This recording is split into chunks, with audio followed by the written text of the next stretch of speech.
Assalamualaikum warahmatullahi wabarakatuh. Salam sejahtera untuk kita semua. Selamat datang di channel kami, Hasata, Hasanah Semesta untuk semua. Sahabat Hasata yang budiman, Ketahuilah Adimas, untuk pertama kalinya aku minta kau sebagai adikku. Aku mohon bantuanmu. Ratu Kalinyamat mendesak Jaka Tingkir alias Hadi Wijaya agar segera menghabisi Arya Penangsang sebagai adik Sunan Prawoto yang layak diperhitungkan sebagai penerus tahta. Sang ratu berjanji akan menyerahkan Demak dan Jepara jika Hadi Wijaya dapat menaklukkan sang adipati Jipang tersebut. Hadi Wijaya atau Mas Karebet itu sebenarnya segan memerangi Arya Penangsang secara langsung karena merasa dirinya hanya sebagai mantu keluarga Demak. Maka diumumkanlah sayembara, barang siapa dapat menaklukkan Arya Penangsang, maka mereka akan memperoleh hadiah berupa tanah Pati dan Mataram. Sebelum kita lanjutkan, mohon sobat semuanya untuk subscribe terhadap channel kami agar terus terupdate dengan video-video kami yang menarik lainnya.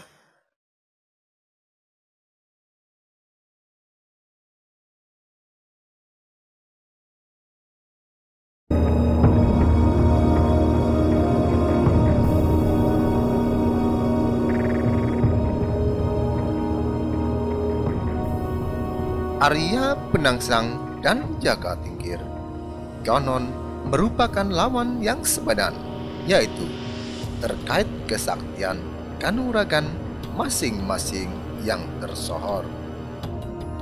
Namun, perseteruan antar keduanya tidak terjadi secara langsung. Hal tersebut terkait Mas Karebet yang segan dengan kedudukan Arya Penangsang yang merupakan cucu Raden Patah dan keponakan Sultan Trenggono. Sedangkan Adipati Hadi Wijaya adalah anak mantu dari Sultan Trenggono. Di samping itu, keduanya merupakan saudara seperguruan karena sama-sama sebagai murid Sunan Kudus. Hadi Wijaya kemudian mengadakan sayembara, barang siapa yang dapat membunuh Arya Penangsang maka akan dijanjikan memperoleh hadiah berupa tanah Pati dan Mataram. Sayembara itu kemudian diikuti oleh kedua cucu Ki Ageng Selo, yaitu Ki Ageng Pamanahan dan Ki Panjawi. Ki Ageng Selo sendiri juga merupakan salah satu guru Jaka Tingkir alias Hadi Wijaya.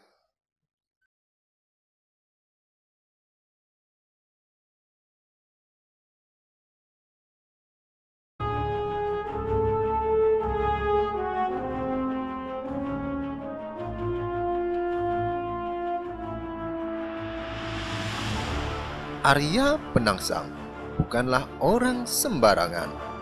Diperlukan senjata ampuh dan pasukan dalam jumlah besar untuk menaklukkan Adipati Jipang tersebut.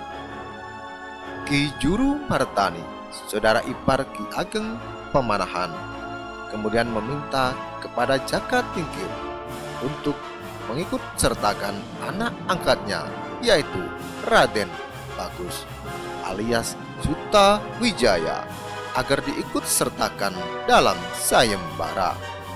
Selain diangkat anak oleh Hadi Wijaya, Raden Bagus juga merupakan anak kandung Ki Ageng Pamanahan.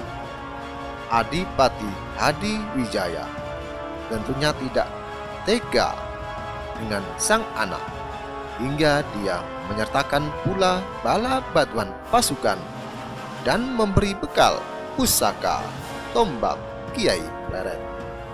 Sayembara menumpas Arya Penangsang tahun 1549 merupakan pengalaman perang pertama bagi Sutawijaya yang kala itu masih berusia belasan tahun.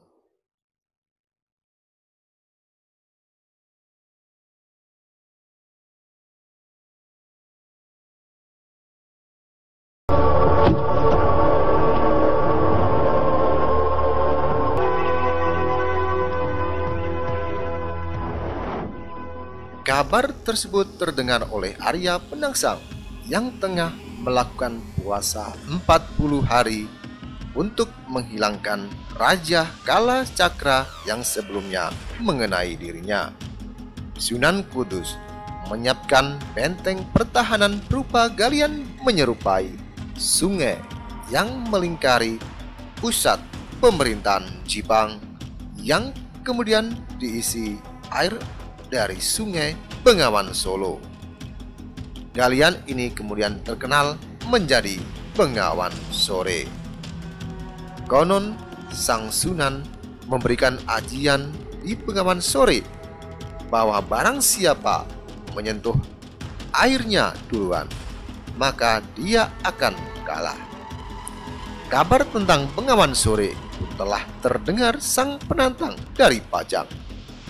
Lalu sesampainya di Bengawan Sore, mereka bertemu Pekate atau pemelihara kuda Arya Penangsang dan mengiris kupingnya serta diberi surat tantangan atas nama Hadi Wijaya.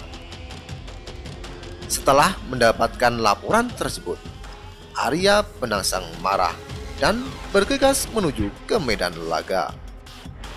Sebelumnya, para cucu Ki Ageng Selo ini juga menyiapkan kuda betina sebagai tunggangan Sutawijaya karena tahu kuda Gagak Rimang tunggangan Arya Penangsang sedang dalam masa birahi. Hingga akhirnya Gagak Rimang tidak tahan melihat kuda betina di seberang Bengawan dan sang pemilik pun sukar mengendalikan. Di tengah kewalahan mengendalikan kudanya tersebut, kemudian dimanfaatkan Sutawijaya untuk menusuk lambung Arya Penangsang. Meskipun demikian, Penangsang tetap bertahan. Ususnya yang terburai dililitkannya pada gagang keris yang terselip di pinggangnya. Sutawijaya gantian terdesak serta terjatuh dari kudanya. Arya Penangsang yang geram selanjutnya mencabut keris di pinggangnya dan tak sadar telah memotong ususnya sendiri. Sang Adipati Jipang itu pun gugur dan pada tahun 1549 tersebut era Kesultanan Demak pun berganti ke Pajang dengan Hadi Wijaya sebagai sultannya. Demikian Sobat Hasata yang budiman. Jangan lupa untuk subscribe, like, dan komen agar terus terupdate dengan video-video kami yang menarik lainnya. Terima kasih. Wassalamualaikum warahmatullahi wabarakatuh.